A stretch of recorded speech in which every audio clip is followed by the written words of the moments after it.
खुद आलस से भरे हुए हो, दोष पांव को देते हो। खुद आलस से भरे हुए हो, दोष पांव को देते हो। सूरज सागर लांग गया है और तुम हो के अब तक लेटे हो। जी हाँ प्यारे बच्चों, जाग जाओ। मैं आपका अपना प्रोफेसर वरुण शुक्ला एक बार फिर एक शानदार वीडियो, एक बहुत ही महत्वपूर्ण इंपॉर्टेंट वीडियो आप सभी बच्चों के लिए लेकर आया हूं। जी हाँ, आपने सही देखा है बोर्ड पर कि ये जो स्ट्रेटजी है 100 डेज ब्लॉक स्ट्रेटजी की मैं वीडियो लेकर आया हूं और ये स्पेशली जेडब्ल्यू मेन 2024 के पॉइंट ऑफ व्यू से बनाई गई है। हालांकि मैं नीट वालों के लिए भी आने वाले कुछ दिनों में वीडियो लेकर आऊंगा, लेकिन आज अभी इस समय मैं फोकस कर रहा हूं हिंदुस्तान में पढ़ रहे सभी समस्त जेडब्ल्यू 2024 के एस्पिरेंट्स के लिए। प्यारे बच्चों, हाँ, तकरीबन 100 दिन का समय रह चुका है। इस पूरी वीडियो को अंत तक जरूर देखिएगा। इस वीडियो में मैं आज आपके सारे डाउट्स क्लियर कर दूंगा कि इन 100 दिनों में किस तरह से हमें तैयारी करनी चाहिए, कौन सा 11वीं का चैप्टर पकड़ना चाहिए, कौन सा 12वीं का चैप्टर पकड़ना चाहिए, किसको मर्ज करके पढ़ना चाहिए, 11वीं और 12वीं के कौन से चैप्टर का कॉम्बिनेशन बना के करना चाहिए। इन सभी क्वेश्चंस के जवाब आपको इस वीडियो में मिल जाएंगे, तो वीडियो एंड तक जरूर देखिएगा। प्यारे बच्चों, शुरू करते हैं हम आज की अपनी ब्लॉक स्ट्रेटेजी की वीडियो फॉर जेडब्ल्यू मेन 2024। जी हाँ प्यारे बच्चों, अगर आप बोर्ड पे देख सकते हैं, ये मैंने कुछ रिसर्च की है। मैं आपको पहले तो ये बताऊंगा कि कौन सा चैप्टर किसके साथ मिलकर आपको पढ़ना चाहिए, फिर किस तरह के क्वेश्चन आपको प्रैक्टिस करना चाहिए और कहां से करने चाहिए। आने वाली इस पूरे वीडियो में आपको इन सभी सवालों का जवाब मिलने वाला, तो वीडियो एंड तक जरूर देखिएगा प्यारे बच्चों। तो 10+1 में आपको अपनी तैयारी एनएलएम यानी न्यूटन्स लॉज ऑफ मोशन से शुरू कर देनी चाहिए, साथ में फ्रिक्शन। इसका सबसे पहले तो आपने इसकी थ्योरी करनी है। एनएलएम और फ्रिक्शन की थ्योरी कहां से करनी है, आप इसके लिए दो रेफरेंस बुक्स का इस्तेमाल कर सकते हैं, एक आपकी एनसीईआरटी, एक आपकी एचसी वर्मा। जी हां प्यारे बच्चों, इन दो रेफरेंस बुक से आप अपनी रिस्पेक्टिव थ्योरी कर सकते हैं, या आप जहां से भी कोचिंग ले रहे हैं या कोचिंग नहीं भी ले रहे हैं, जो बच्चे कोचिंग ले रहे हैं उनके पास जो भी कोचिंग के नोट्स हैं वो तो कर ही सकते हो। अगर आप वो कर चुके हो, पढ़ के बोर हो चुके हो, तो आप मेरे कहने पर एनसीईआरटी और एचसी वर्मा की थ्योरी जरूर पढ़ें। थ्योरी जब इसकी थ्योरी खत्म हो जाए, ठीक है, तो इसके न्यूमेरिकल्स करने स्टार्ट करने हैं। और न्यूमेरिकल्स कैसे करने हैं, सबसे पहले तो फोकस करना है आपने केवल दो किताबों पर, एनसीईआरटी और एचसी वर्मा, और उनके सबसे पहले एग्जांपल्स करने हैं, ओनली एग्जांपल्स। जी हां प्यारे बच्चों, एग्जांपल्स का काम ही होता है कि आपके माइंड को स्टिमुलेट करवाना, न्यूरॉन्स को स्टिमुलेट करवाना, ताकि आपका मोमेंटम बन सके कि आप अनसॉल्व्ड एक्सरसाइज के क्वेश्चंस पे अटैक कर सके। सीधा अटैक एक्सरसाइज या अनसॉल्व्ड पे नहीं करना चाहिए। सबसे पहले एग्जांपल्स करने से फायदा ये होता है कि लगातार आपको हर तरह का क्वेश्चन, हर तरह की वैरायटी एग्जांपल्स में दी जाती है, ताकि आप एमसीक्यू किसी और किताब से करें तो आप उस पर सक्सेसफुल हो सकें। तो सबसे पहले एग्जांपल्स करने हैं, मैंने आपको बता दिया है। तो एग्जांपल्स करने के बाद जब आपका एनसीईआरटी और एचसी वर्मा एग्जांपल्स हो जाएं, फिर आपने एनसीईआरटी के अनसॉल्व्ड और एचसी वर्मा के unsolved question objective as well as subjective, जो एचसी वर्मा में स्पेशल एक्सरसाइज के क्वेश्चन सब्जेक्टिव दिए जाते हैं। कुछ बच्चों का कहना ये होता है कि सर हमें तो ऑब्जेक्टिव आने, तो हम क्यों करें एचसी वर्मा एक्सरसाइज के क्वेश्चन। मैं आपको ये बता देना चाहता हूं कि एचसी वर्मा एक ऐसी किताब है जिसमें मैंने ऑब्जर्व किया है पिछले 10-15 सालों में से एज इट इज क्वेश्चन उसके एक्सरसाइज वाले पोर्शन से उठ के आ रहे हैं, स्टेटमेंट भी चेंज नहीं हुई है। मैं कुछ एग्जांपल्स भी आपको दूंगा कि किन किन कुछ चैप्टर्स के मुझे तो सीधे क्वेश्चन याद है कि इस चैप्टर का ये नंबरों का क्वेश्चन एचसी वर्मा में सीधा आया हुआ है। सेम केस अप्लाई होता है एनसीईआरटी के लिए। तो एनसीईआरटी और एचसी वर्मा बहुत महत्वपूर्ण किताबें हैं, इनको आपने जरूर करना है, ठीक है। तो जब आप एनएलएम और फ्रिक्शन की थ्योरी प्लस एग्जांपल्स करने के बाद एचसी वर्मा एनसीईआरटी से, उसके बाद आपने एक्सरसाइज पे अटैक करना है। जब ये हो जाए, जब आप न्यूमेरिकल कर रहे होंगे, तो साइड बाय साइड आपने एनएलएम और फ्रिक्शन को इलेक्ट्रोस्टैटिक्स और ग्रेविटेशन से मर्ज करना है। जी हां प्यारे बच्चों, आप जब इसके थ्योरी करने के बाद न्यूमेरिकल्स कर रहे होंगे, तो आप साइड बाय साइड इलेक्ट्रोस्टैटिक्स की थ्योरी सेम पैटर्न फॉलो करना है जो आपको मैंने बताया, एचसी वर्मा की थ्योरी प्लस एनसीईआरटी की थ्योरी। तो जब आपकी इलेक्ट्रोस्टैटिक्स और ग्रेविटेशन की थ्योरी हो जाएगी, फिर इसके आपने सेम लॉजिक पर एचसी वर्मा और एनसीईआरटी से क्वेश्चन शुरू कर देने हैं, पहले एग्जाम्पल्स फिर एक्सरसाइज। तो मैंने ग्रेविटेशन इसलिए मर्ज किया इलेक्ट्रोस्टैटिक्स में, क्योंकि आपको पता होगा कि जो चीज ग्रेविटेशन में पढ़ाई जाती है, जैसे ग्रेविटेशनल फील्ड, वैसे ही कुछ एनालॉगस टर्म्स आपकी इलेक्ट्रोस्टैटिक्स में पढ़ाई जाती हैं। Gravitational field is analogous to electric field, gravitational potential is analogous to electric potential, gravitational potential energy is analogous to electrostatic potential energy. वो सारी बातें, स्फीयर के सारे केसेस, शेल के सारे केस, रिंग के सारे केस, डिस्क के सारे केस, ये सारा कुछ आप ग्रेविटेशन में पढ़ाया जाता है। तो मेरी आपसे सजेशन यही है कि आप ग्रेविटेशन और इलेक्ट्रोस्टैटिक्स को मर्ज करके पढ़ें। जी हाँ प्यारे बच्चों, तो जब आप ये दो कर चुके होंगे तो ये आपने एनएलएम, फ्रिक्शन और इलेक्ट्रोस्टैटिक्स और ग्रेविटेशन कितने दिनों में खत्म करना है? 10 डेज। याद रखिए प्यारे बच्चों, ये 100 दिन का प्रोग्राम, 100 दिन का ये प्रोग्राम अगर आपने फॉलो कर दिया तो मैं गारंटी दे सकता हूं आपको, आपके जेडब्ल्यू मेन में 250 प्लस नंबर मार्क्स आने से कोई रोक सकता।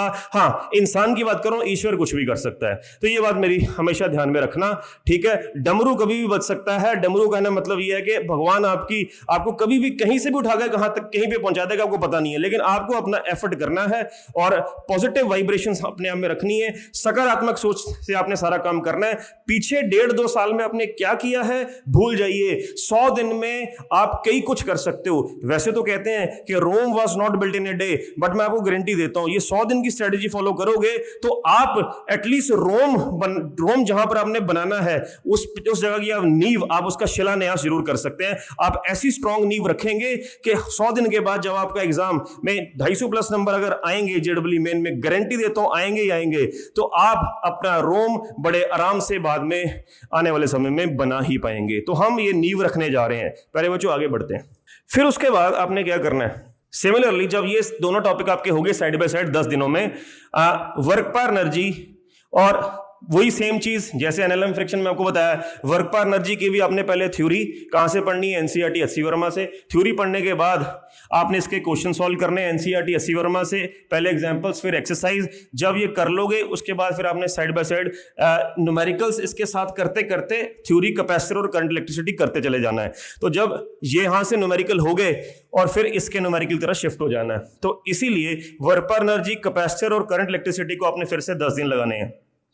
तो 100 दिन में से 20 दिन में आपके कितने चैप्टर कवर हो गए? 1 2 3 4 5 6 7, तो तकरीबन 7 चैप्टर्स, अगर मैं कोलिजन्स को भी इंक्लूड कर लूं तो 8, तो 8 चैप्टर आपके 20 दिन में हो गए, राइट। तो आपने उसमें काफी स्मार्ट वर्क कर लिया।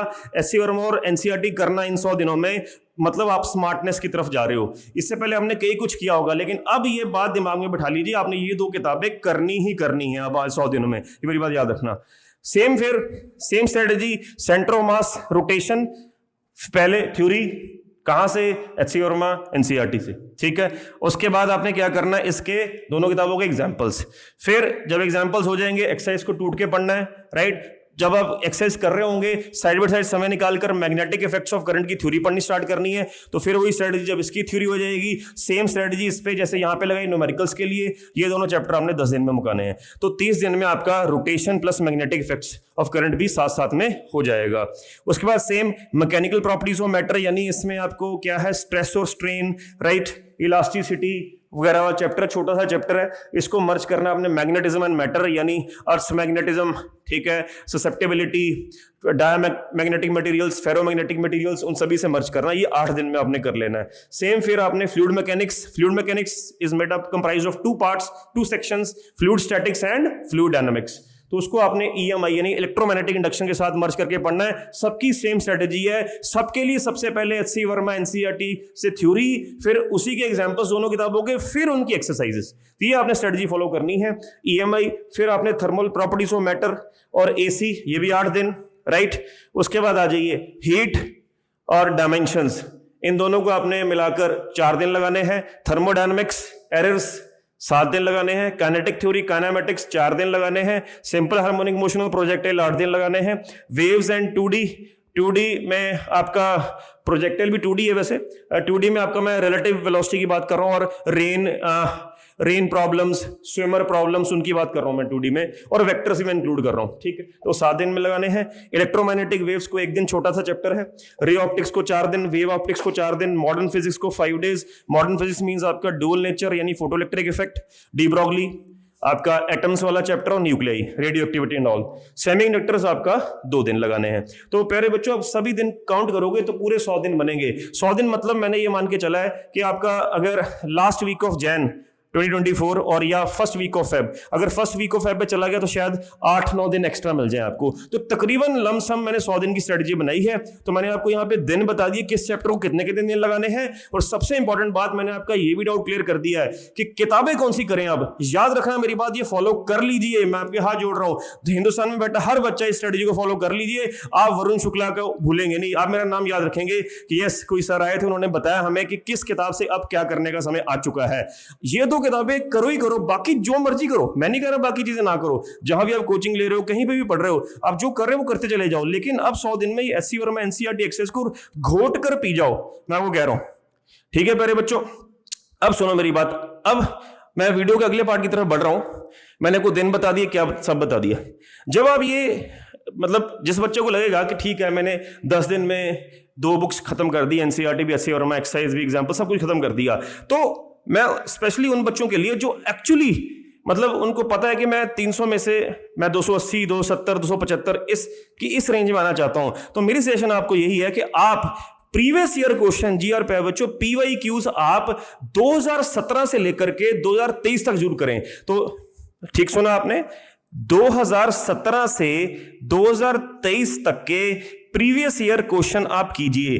ठीक है, किसके? जेई के तो करने ही करने हैं, जेई मींस जेडब्ल्यू मेन के, वो तो करने ही करने हैं। साथ में अगर आपको समय लगे, अगर आप अपनी स्ट्रेटजी को आप थोड़ा और स्ट्रॉन्ग करना चाहते हैं कि हाँ मैं श्योर चाहता हूं कि 275 280 नंबर मैं मारूं, तो आप जेडब्ल्यू एडवांस यानी आईआईटी के भी 2017 से लेकर के 2023 तक के प्रीवियस ईयर क्वेश्चन जरूर कीजिए आप, मेरी सजेशन आपको, तो काफी हेल्प मिलेगी आपको।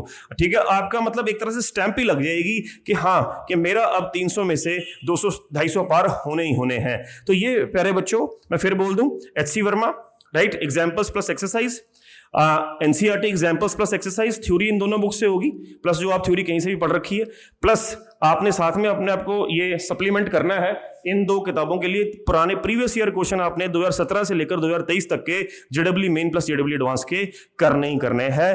तो इस बात की गारंटी पूरी हो जाएगी कि आप 100 दिन में कुछ ना कुछ उखाड़ पाओगे। जी हाँ प्यारे बच्चों, अब जो भी हो गया उसे भूल जाइए, पीछे क्या हुआ मुझे क्या नहीं आता, ये उन बच्चों के लिए भी है जो चाहते हैं सर मेरे से तो शायद होगा ही नहीं, आप उन बच्चों के लिए स्पेशली बोल रहा हूं, अब ये फॉलो करके देखिए, आपको रिजल्ट मिलेंगे ही मिलेंगे। ठीक है प्यारे बच्चों, आने वाली अगली वीडियो में मैं नीट 2024 की भी स्ट्रेटेजी लेकर आऊंगा, क्योंकि ये थोड़ा जल्दी आ रहा है इसलिए वीडियो मैंने पहले बनाई। नीट 2024 में आपको पता है कि थोड़ा समय ज्यादा है, मई में एग्जाम होना, तकरीबन 5-6 महीने पड़े हैं, तो वो वीडियो मैं बनाऊंगा।